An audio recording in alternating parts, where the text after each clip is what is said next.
कहते हैं मोहब्बत अगर सच्ची हो तो एक होती है, लेकिन जब एक खामोश दिल के पीछे दो जिद्दी दिल खड़े हो जाएं तो कहानी मोहब्बत से आगे जंग बन जाती है।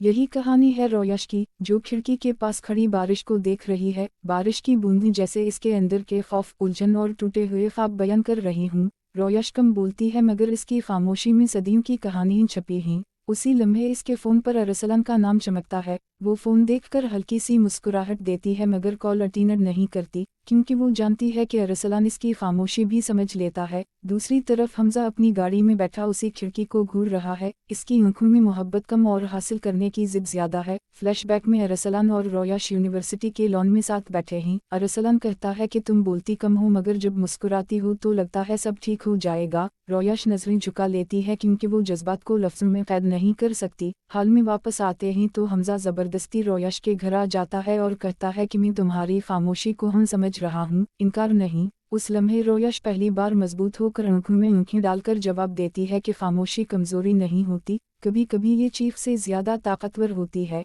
हमजा चूक जाता है मगर इसकी जिद कम नहीं होती। अरसलान को जब ये सब मालूम होता है तो वो हमजा के सामने खड़ा हो जाता है और कहता है कि मोहब्बत छीनी नहीं जाती, मोहब्बत दी जाती है।